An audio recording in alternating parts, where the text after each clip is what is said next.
Hello dear students, lesson number 5 natural phenomena. थोड़ी difficult सी spelling है पर मीनिंग बहुत ही इजी है। नेचुरल फिनोमेना का मीनिंग होता है कुछ प्राकृतिक घटनाएं, कुछ नेचर की घटनाएं जो कि अपने आप होती हैं, जिससे हमारा दिन होता है, हमारी रात होती है, हमारे एक ईयर में सर्दी आती है, गर्मी आती है। तो कुछ नेचुरल घटनाएं, कुछ प्राकृतिक घटनाओं के बारे में हम इसमें पढ़ेंगे। गेट सेट फटाफट वाली एक एक्टिविटी है, draw the hands of the clock to show the time. बचपन में ही आपको टाइम ड्रॉ करना आपकी मैम फर्स्ट क्लास में सिखा देती हैं, ठीक है। राइट AM और PM। AM और PM के बारे में थोड़ी सी बात करते हैं। AM का मीनिंग होता है एंटी मेरिडियम। मैं आपको स्पेलिंग लिख के दिखा देती हूँ यहाँ पर। ANTEMERIDIEM, anti meridiem means AM। और PM stands for post meridiem. Post meridiem की स्पेलिंग आप ऊपर से देख लेना, ठीक है। जो हमारा अर्थ है, जिस प्लैनेट पे आप रहते हो, उसका नाम है अर्थ। बहुत ही ब्यूटीफुल है, बहुत ही इसमें बहुत सारी एयर है, वाटर है और लैंड है। लेकिन आपको पता है कि अर्थ का जो 3/4 सरफेस है वो पानी से भरा है। 3/4 सरफेस क्या होता है? देखो ये अर्थ का डायग्राम बना हुआ है, इसमें ब्लू सरफेस आप देख रहे हो कितना ज़्यादा है, और जो लैंड एरिया है वो बहुत कम है, वो है 1/4। ये जो जितना भी ये येलो वाला है, this is the land area. और हमारी जो अर्थ है उसके चारों तरफ की जो एक लेयर है, ट्रांसपेरेंसी लेयर है, वो है हमारी atmosphere. The layer of air that surrounds the earth is called atmosphere. Okay? The earth is very far away from the sun. sun के बहुत ही दूर है।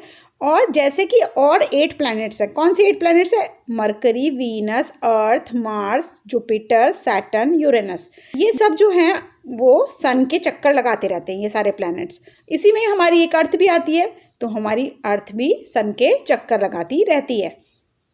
The movement of the earth causes the most of the natural phenomena on earth. आपको पता है अर्थ जो है stagnant नहीं है, रुकी भी नहीं है, वो घूमती रहती है, अपने आप में भी घूमती रहती है, अपनी एक्सिस पर भी और सन के चारों तरफ भी।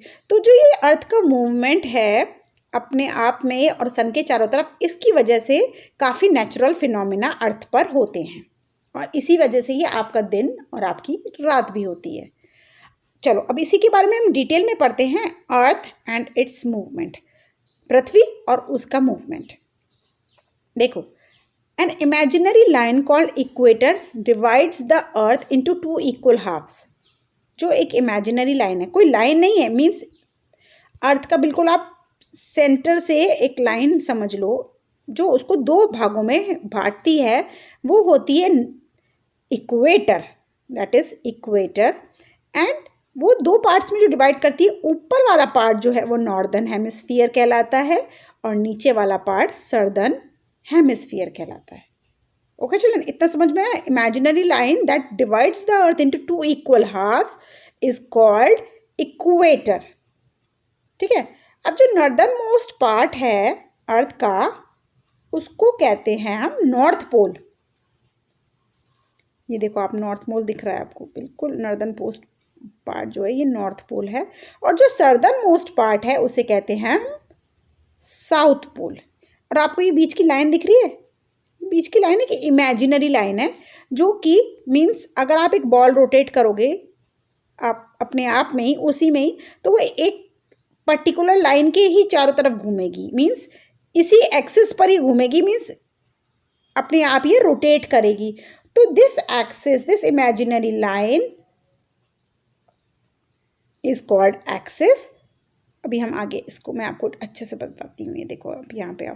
The northern most tip of the earth is called north pole, southern most tip is called the tip mean बिल्कुल कोना point, south pole. Axis is an imaginary line that joints the 2 poles. जो दोनों poles को join करती है वो होती है एक्सिस, ठीक है। The earth has 2 main movements, और इसी वजह से अर्थ के 2 मेन मूवमेंट होते हैं, रोटेशन एंड रिवॉल्यूशन। रोटेशन तो जब होगा जब एक ही जगह रुका ये अपने आप में गोल गोल घूमती रहेगी एक ही जगह पर, तो ये तो हो गया इसका रोटेशन। और घूमते घूमते वो थोड़ी आगे बढ़ती जाती है और सन का चक्कर लगाती रहती है, वो हो गया रेवोल्यूशन। अपने आप में घूमना इज द रोटेशन एंड सन के चारों तरफ घूमना is the revolution part. The movement of Earth on its axis is called rotation. The Earth rotates from west to east. बहुत ही इंपॉर्टेंट पॉइंट है, आप याद रखेंगे, वेस्ट से ईस्ट की तरफ मूव करती है और एक रोटेशन 24 घंटे में पूरा करती है, वही हमारा पूरा एक दिन कहलाता है। The movement causes day and night, और इसी मूवमेंट की वजह से डे और नाइट बनती है। अच्छा चलो अब डे और नाइट के बारे में पढ़ते हैं। As the earth rotates only one half of its faces the sun, जब हम वो घूम रही है। अच्छा देखो ये एक सन है, सन की रेस पड़ रही है, जो हिस्सा अर्थ का या अपनी एक्सिस पे रोटेट कर रही है मानो, तो जो हिस्सा अर्थ का इसके सामने आता है वहाँ पर, तो जहाँ लाइट रिसीव करती है तो वहाँ पर डे रहता है, और जो पीछे वाला हिस्सा है जहाँ पर नहीं रहती है वो होती है नाइट, और आगे वाले हिस्से में डे रहता है क्योंकि सन की सीधी रोशनी वहाँ पर पड़ रही है। As the earth keeps rotating this cycle of day turns into nights and nights turning into day. और ये जो है ये नॉन स्टॉप प्रोसेस है, ये घूमती रहती हैं और इनके चारों तरफ चक्कर काटती रहती हैं, तो इसी वजह से हमारा दिन और रात, रात के बाद फिर दिन, क्योंकि तो नॉन स्टॉप प्रोसेस है इसीलिए दिन के बाद रात आती है, रात के बाद दिन आती है, ये रिपीटेड प्रोसेस है। Let us do this simple activity to understand the formation of night and day. Take a ball and a torch, imagine the ball to be the earth, ball जो है वो अर्थ है। Rotate the ball slowly and let the torch shine on it. ठीक है, torch जला दी है और ये अपने आप में घूम रही है। You will see that only half of the ball that is the side facing the torch will receive the light. यही वाला हिस्सा जो है जहाँ पर लाइट पड़ रही है, यहाँ पर तो लाइट होगी और पीछे वाले हिस्से में अंधेरा होगा, जो ये डार्क पोर्शन दिखा रखा है इसमें अंधेरा है। तो इस तरफ क्या है, इस तरफ तो हो गई डे और पीछे वाले हिस्से में हो गई night. The other half will not receive any light, उसमें डार्कनेस है। तो यही हमारा प्रोसेस है डे एंड नाइट का। अच्छा रिवॉल्यूशन, जब वो अर्थ रोटेट कर रही है अपनी एक्सिस पे तो धीरे धीरे वो सन के भी चक्कर लगाती है, वो धीरे धीरे आगे भी बढ़ती रहती है। बहुत जल्दी जल्दी नहीं बढ़ती, बहुत धीरे बढ़ पाती है। एक पूरा राउंड वो 365 डेज में कर पाती है। 365 डेज इक्वल टू 1 ईयर। तो पूरे एक साल में वो अर्थ जो है सन का पूरा एक चक्कर लगा पाती है, और इसी वजह से हमारे विंटर और समर सीजन भी आते हैं। While the earth rotates on its axis, goes around the sun in a fixed path called orbit. एक ही, जैसे ये सन है, मैं आपको एक्सप्लेन कर देती हूँ डायग्राम से। ये सन है, ठीक है, ये अर्थ है, अपने आप तो गोल गोल घूम ही रही है, चारों तरफ इनके भी इसके भी घूम रही है। एक इमेजिनरी रूट पर ही जाती है, नहीं कहीं भी नहीं जा सकती, एक इमेजिनरी रूट पर ही ट्रैवल करती है, और ये रूट कहलाता है orbit, fixed path orbit. This movement of the earth around the sun is called revolution, और ये हो गया revolution। रोटेशन तो वो अपने आप में कर रही है, रेवोल्यूशन वो अर्थ के चारों तरफ करती, और एक रेवोल्यूशन कंप्लीट करने में उसको लगते हैं 365 1/4 days। The revolution of the earth causes seasons, और इसी रेवोल्यूशन की वजह से सीजन्स बनते हैं, सीजन्स आते हैं, गर्मी और सर्दी। ठीक है, रेनबो, आपने एक नेचुरल फिनोमेना देखा होगा, रेनबो, जब बारिश होके हटती है और धूप निकलती है तो रेनबो आ जाता है। अब ये रेनबो क्या होता है भाई? Sometimes as the sun appears after rain you may see a rainbow in the sky, दिखता है। This is cause by the sunlight passing through the millions of rain drop suspended in the sky. जब बारिश होती है उसके बाद बहुत सारी आकाश में बूंदें रह जाती हैं, और उन बूंदों पे जब लाइट गिरती है सन की, तो a ray of light pass through the water droplets, the light is split into 7 colours, और वो लाइट 7 रंगों में बढ़ जाती है, और 7 रंग का क्या होता है? रेनबो। एंड हम रेनबो देख पाते हैं। और वो 7 कलर्स कौन से होते हैं? बहुत ईजी से लर्न करना, विबग्योर याद कर लो आप, VIBGYOR,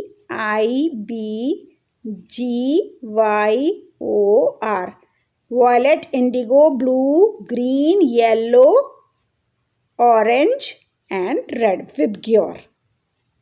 ओके, अब नेक्स्ट हम बढ़ते हैं आगे, लाइटनिंग एंड थंडर। आपने देखा हो कभी कभी बिजली भी चलती है, बहुत ज़ोर से बिजली कड़कने लगती है, तूफान भी आ जाता है। Often you could see some dark clouds in the sky, they contain electricity. उनके अंदर एक चार्ज होता है, इलेक्ट्रिक चार्ज होता है। When the clouds move closer to each other, bright flashes of electricity are produce. जैसे वो आपस में टकराते हैं, एक दूसरे के पास आते हैं, इलेक्ट्रिसिटी चिंगारी सी निकलती है। This bright flashes are called lightning. और यही ब्राइट फ्लैशेज जो होते हैं वो लाइटनिंग कहलाते हैं। Powerful lightning heats up the air, और इसी से हवा जो है गर्म हो जाती है। As a result the air expands and produces a sound called thunder. और जो गर्म हवा आगे की तरफ बढ़ती है, फैलती है, एक्सपेंड होती है, उससे वो कुछ घड़घड़ाहट सी आवाज़ प्रोड्यूस करती है, जिसे बोलते हैं thunder.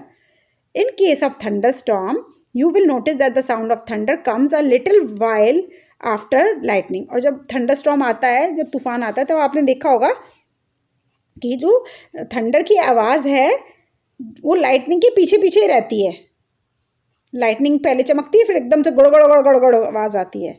This is because light की जो ट्रेवलिंग की स्पीड है वो साउंड से ज़्यादा होती है। Okay children, I hope I have tried my best to explain you. If you have liked the video, give me a thumbs up. Share my video more and more among your friends. Thank you.